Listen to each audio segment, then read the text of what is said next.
നമ്മൾ നാടൻ സ്ഥലത്ത് കിച്ചണിലൂടെ പരിചയപ്പെടുന്നത് ഒരു ബിരിയാണിയുടെ റെസിപ്പിയാണ്. ഇതിന്റെ പ്രത്യേകത എന്ന് വെച്ച് കഴിഞ്ഞാൽ ഞാൻ ഒട്ടും തന്നെ എസൻസോ കളറോ ചേർക്കുന്നില്ല. വീക്കെൻഡിൽ നമുക്ക് പരീക്ഷ നോക്കാവുന്ന ഒരു ടേസ്റ്റി ആയിട്ടുള്ള ഈസി ആയിട്ടുള്ള ബിരിയാണിയാണ്. എന്റെ ചാനൽ ഇതുവരെ സബ്സ്ക്രൈബ് ചെയ്തിട്ടില്ലാത്തവര് താഴെ കാണുന്ന ചുവന്ന ബട്ടണും പിന്നീട് ഇനിയും ഞാൻ അപ്ലോഡ് ചെയ്യുന്ന വീഡിയോസ് കാണാൻ വേണ്ടി ആ ബെൽ ബട്ടണൂടെ ഒന്ന് അമർത്തുക. നമുക്ക് നമ്മുടെ ബിരിയാണി എങ്ങനെ ഉണ്ടാക്കുന്നു എന്ന് നോക്കാം. നമ്മുടെ ചിക്കൻ ബിരിയാണിക്ക് ആവശ്യമായിട്ട് ഞാൻ 1 കിലോ ചിക്കന് മീഡിയം കഷ്ണങ്ങളായിട്ട് അരിഞ്ഞു വെച്ചിട്ടുണ്ട്. ഇതിലേക്ക് ഞാൻ ഇഞ്ചിയും വെളുത്തുള്ളിയും ചേർക്കുന്നത് തീരെ ചെറിയ കഷ്ണങ്ങളായിട്ട് അരിഞ്ഞാണ്. ഒരു മീഡിയം സൈസ് ഇഞ്ചിയും ഒരു ഹോള് വെളുത്തുള്ളി എടുക്കുന്നുണ്ട്. 6 പച്ചമുളക്, കുറച്ച് മല്ലിയില, പുതിനയില, 2 ടീസ്പൂൺ തൈര്, 1/4 ടീസ്പൂൺ മഞ്ഞൾപ്പൊടി ഞാൻ റോസ് വാട്ടർ കലക്കി വെച്ചിട്ടുണ്ട്, 2 മീഡിയം തക്കാളി, പകുതി നാരങ്ങ, 3 കറിവേപ്പില, 4 സവാള ചെറുതായിട്ട് അരിഞ്ഞു വെച്ചിട്ടുണ്ട്. അതുപോലെ ഇതിലേക്ക് എണ്ണ ചേർക്കുന്നത് വെളിച്ചെണ്ണ അല്ലാത്ത ഏതെണ്ണയും നിങ്ങൾക്ക് ഉപയോഗിക്കാം. ഇതൊരു 5 ടീസ്പൂൺ എണ്ണയുണ്ട്. ഹോൾ സ്പൈസസ് ആണ് ഇനി അടുത്തത്. ഹോൾ സ്പൈസസിൽ പട്ട, ഗ്രാമ്പു, ഏലക്ക, പെരിഞ്ചീരകം, കുറച്ച് കുരുമുളകും ഉണ്ട്. ഇനി നെയ്യാണ്. നെയ്യ് ഞാൻ ഒരു 3 ടീസ്പൂൺ നെയ്യ് ചേർക്കുന്നുണ്ട്. ഇനി നമ്മൾ ഇതിലേക്ക് മസാലയായിട്ട് ചേർക്കുന്നത് 1/2 ടീസ്പൂൺ മുളക് പൊടി, 1/2 ടീസ്പൂൺ കുരുമുളക് പൊടി, 3/4 ടീസ്പൂൺ ഗരം മസാല, 3/4 ടീസ്പൂൺ മഞ്ഞൾപ്പൊടി എന്നിവയാണ്. ഇനി അരി എടുക്കുന്നത് നമ്മുടെ ജീരകശാലയുടെ അരിയാണ്. ഞാൻ 1/2 കിലോ അരി ഉണ്ടെങ്കിലും ഗ്ലാസ്സിന് കൂടെ അളന്ന് വെച്ചിട്ടുണ്ട്. നമുക്ക് അതിനനുസരിച്ച് ഇതിൽ വെള്ളം ചേർക്കാൻ പറ്റുള്ളൂ. പിന്നെ ഇതിലേക്ക് ചേർക്കാൻ വേണ്ടി ഞാൻ കുറച്ച് ക്യാരറ്റും കുറച്ച് ഉണക്കമുന്തിരിങ്ങയും കുറച്ച് കാഷ്യൂനട്ടും കുറച്ച് ഉള്ളി ഞാൻ സ്ലൈസ് ആയിട്ട് കട്ട് ചെയ്ത് വെച്ചിട്ടുണ്ട്. ഉള്ളി നമ്മൾ കുറച്ച് അതിനകത്ത് ഫ്രൈ ചെയ്ത് ചേർക്കുന്നുണ്ട്. പിന്നെ നമ്മുടെ റൈസിനും കുറച്ച് ഉള്ളി ചേർക്കുന്നുണ്ട്. ആവശ്യത്തിന് ഉപ്പും എടുത്തു വെച്ചിട്ടുണ്ട്. നമുക്ക് നമ്മുടെ ബിരിയാണി ഉണ്ടാക്കാം. ആദ്യം തന്നെ നമ്മുടെ പാൻ അടുപ്പത്ത് വെച്ചിട്ടുണ്ട്. നമ്മുടെ പാൻ ഒന്ന് ചൂടായിട്ടുണ്ട്. നമുക്കിതിലേക്ക് എണ്ണ ഒഴിച്ചു കൊടുക്കാം. ഞാൻ ഇതിലേക്ക് നമ്മുടെ സവാളയൊന്ന് വറുത്തെടുക്കുകയാണ് ചെയ്യുന്നത്.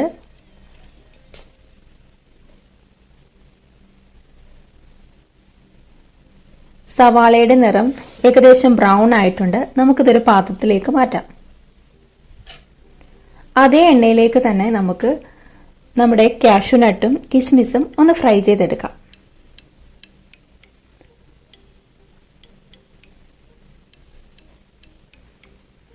നമ്മുടെ കാഷ്യൂനട്ട് ഇട്ട് ഒന്നൊരു പകുതി ഒന്ന് ബ്രൗൺ ആകുമ്പോഴത്തേനെ നമ്മൾ അതിനകത്തേക്ക് നമ്മുടെ കിസ്മിസ് ഇട്ട് കൊടുക്കുന്നുള്ളൂ.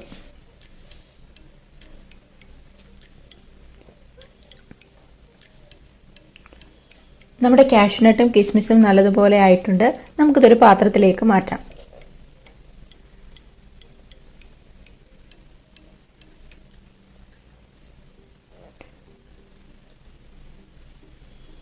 അതേ ഓയിലിലേക്ക് തന്നെ ഞാൻ എടുത്തു വെച്ചിരിക്കുന്ന ഹോൾ സ്പൈസസിന്റെ പകുതി ഇട്ട് കൊടുക്കുകയാണ്.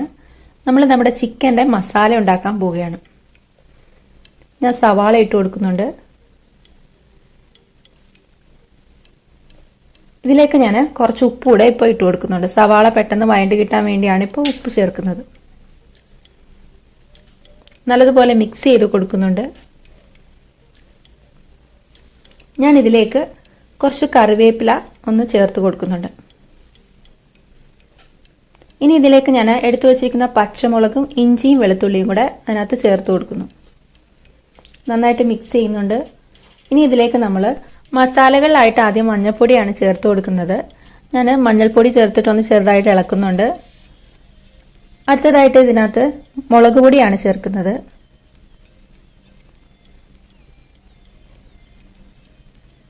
പിന്നെ നമ്മൾ എടുത്തു വെച്ചിരിക്കുന്ന കുരുമുളക് പൊടിയും കൂടെ ചേർത്ത് കൊടുക്കുന്നു. ഇനി ചെറിയ തീയിൽ നല്ലതുപോലെ ഇളക്കുന്നുണ്ട്. നന്നായിട്ട് മിക്സ് ചെയ്തിട്ട് നമ്മൾ അതിൻ്റെ തക്കാളിയും കൂടെ ചേർത്ത് കൊടുക്കുന്നുണ്ട്. ഇനി തക്കാളി ഇതിൽ കിടന്ന് നല്ലതുപോലെ വഴലണം. അതിൻ്റെ പച്ചമണമൊക്കെ മാറി തക്കാളിയൊക്കെ നല്ലതുപോലെ ഒന്ന് വേകുമ്പോഴത്തേന് ഞാനിപ്പോൾ ഉപ്പ് കുറവുണ്ടായതുകൊണ്ട് കുറച്ച് ഉപ്പ് ഇട്ട് കൊടുക്കുന്നുണ്ട്. ഇപ്പം തക്കാളി നന്നായിട്ട് വെന്തിട്ടുണ്ട്. ഞാൻ ഇതിലേക്ക് എടുത്തു വെച്ചിരിക്കുന്ന ഗരം മസാലയുടെ പകുതി ചേർക്കുന്നുണ്ട്. പകുതി നമ്മൾ ബിരിയാണി ദം ചെയ്യാൻ നേരമാണ് ചേർക്കുന്നത്. ഇടയ്ക്ക് നന്നായിട്ട് ഇളക്കി കൊടുക്കണം. ഇത് ലോ ഫ്ലെയിമിലാണ് ഞാൻ ചെയ്യുന്നത്. ഇനി ഞാൻ ഇതിലേക്ക് ചിക്കൻ്റെ കഷ്ണങ്ങൾ ഇട്ട് കൊടുക്കുകയാണ്. ചിക്കൻ്റെ കഷ്ണങ്ങൾ ഇട്ട് കൊടുത്തിട്ട് നന്നായി ഇളക്കി കൊടുക്കണം. മസാലകൾ ചിക്കനിൽ പിടിക്കത്തക്ക രീതിയിൽ. ഇനി ഇതിലേക്ക് ആവശ്യമുള്ള വെള്ളവും കൂടെ ഒഴിച്ച് ഒന്ന് അടച്ചു വെക്കുകയാണ് ചെയ്യുന്നത്.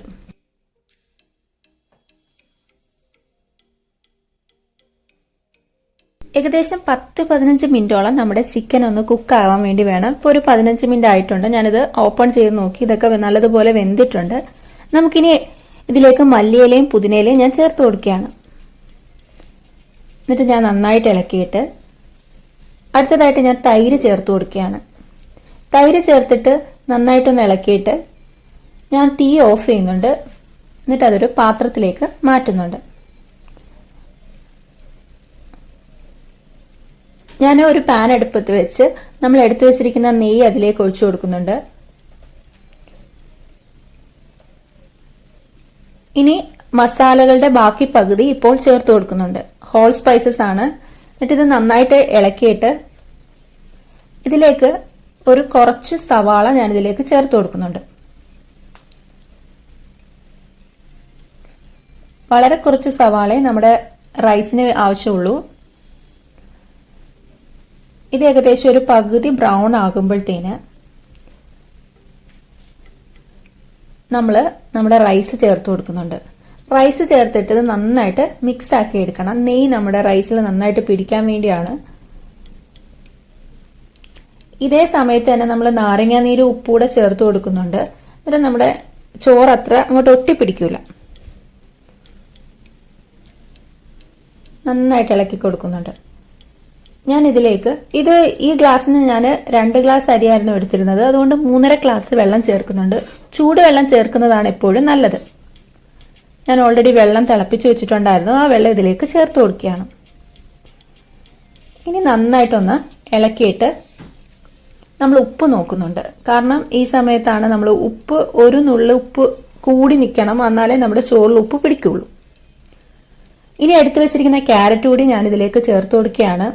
ക്യാരറ്റ് ചേർക്കുന്നത് ഇതിനൊരു കളർഫുൾ ആവാൻ വേണ്ടിയാണ്. ഇനി ഞാനിതൊന്ന് കുക്ക് ആവാൻ വേണ്ടി വെക്കുകയാണ്. ഏകദേശം ഒരു 8 മിനിറ്റോളം ആയിട്ടുണ്ട് നമ്മുടെ റൈസ് ഒരു 1/4 ഭാഗം വേകാൻ വേണ്ടി. അപ്പോൾ ഇത് 8 മിനിറ്റോളം ആയിട്ടുണ്ട്. ഇനി ഇതിലേക്ക് ഞാൻ കുറച്ച് വറുത്ത നമ്മുടെ സവാളയും കിസ്മിസും ഒക്കെ ഒന്ന് ചേർത്ത് കൊടുത്ത് ഞാൻ ഈ റൈസ് വേറൊരു പാത്രത്തിലേക്ക് മാറ്റുകയാണ്. നമ്മൾ ഇതേ പാത്രത്തിൽ തന്നെ നമ്മുടെ ബിരിയാണി ദം ചെയ്തെടുക്കുകയാണ് വേണ്ടത്. നമ്മുടെ പാത്രം വെച്ചിട്ട് ആദ്യത്തെ ലെയറായിട്ട് നമ്മൾ ചിക്കനും മസാലയും കൂടി ഇട്ട് കൊടുക്കുകയാണ് ചെയ്യുന്നത്. ഇനി അടുത്ത ലെയറായിട്ട് ഞാൻ നമ്മുടെ റൈസാണ് ഇട്ട് കൊടുക്കുന്നത്. ഞാൻ 2 ലെയറായിട്ടാണ് ഇവിടെ ചെയ്യുന്നത്.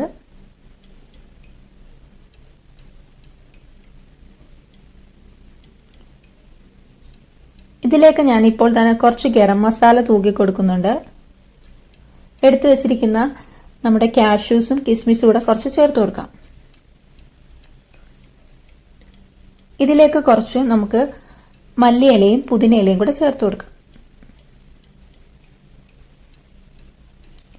ഇനി ഞാൻ വീണ്ടും അടുത്ത ലെയറായിട്ട് ചിക്കന്, നമ്മുടെ റൈസ്, നമ്മുടെ കിസ്മിസും കാഷ്നട്ടും പിന്നെ മല്ലിയിലയും കൂടെ ചേർത്ത് കൊടുക്കുന്നുണ്ട്. നിങ്ങൾ നെയ്യൊക്കെ ഇഷ്ടപ്പെടുന്ന ആൾക്കാരാണെങ്കിൽ ഓരോ ലെയറിലും നമുക്ക് ഓരോ ടീസ്പൂൺ വീതം നെയ്യൊക്കെ തൂക്കി കൊടുക്കാം. ഏറ്റവും മുകളിലായിട്ട് കൂടുതൽ മല്ലിയിലയും പുതിനയിലയും ഇടാതിരിക്കാൻ ശ്രദ്ധിക്കുക. കാരണം നമ്മുടെ ബിരിയാണിയുടെ ആ സ്ട്രക്ചർ തന്നെ മാറിപ്പോവും. അതുപോലെ അതിന്റെ കളറൊക്കെ ചേഞ്ച് ആവാനും സാധ്യതയുണ്ട്. പൈനാപ്പിൾ ഒക്കെ ഇഷ്ടമുള്ളവരാണ് ഈ സമയത്ത് കുറച്ച് പൈനാപ്പിളൂടെ നമുക്ക് ഇതിന്റെ മുകളിലേക്ക് തൂക്കി കൊടുക്കാം. ഞാൻ ഇതിന്റെ അടപ്പാണെങ്കിൽ അലൂമിനിയം ഫോയിൽ വെച്ചിട്ടൊന്ന് മൂടി വെച്ചിട്ടുണ്ട് ദം അടിക്കാൻ വേണ്ടി. ഏറ്റവും മുകളിലായിട്ട് ഞാൻ നമ്മുടെ റോസ് വാട്ടറും മഞ്ഞപ്പൊടിയും കൂടെ കലക്കി വെച്ചിരിക്കുന്നത് കൂടെ ചേർത്ത് കൊടുക്കുന്നുണ്ട്. അത് നല്ല കളർ കിട്ടാൻ വേണ്ടിയാണ് നമ്മൾ ഈ മഞ്ഞൾപ്പൊടി കലക്കി റോസ് വാട്ടർ കലക്കി ചേർക്കുന്നത്. ഞാൻ ഈ ബിരിയാണി ഒന്ന് മൂടി വെച്ചിട്ട് അപ്പുറത്തെ അടുപ്പിൽ നമ്മുടെ ദോശയുടെ തവ ഞാനിവിടെ എടുത്തു വെച്ചിട്ടുണ്ട്.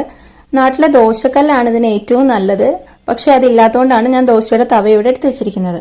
അതൊന്ന് ചൂടാകാൻ വേണ്ടി വെച്ചിട്ടുണ്ട്. നമുക്ക് നമ്മുടെ ബിരിയാണി ഇതിലേക്ക് വെച്ചിട്ടൊന്ന് ദം ചെയ്തെടുക്കാം.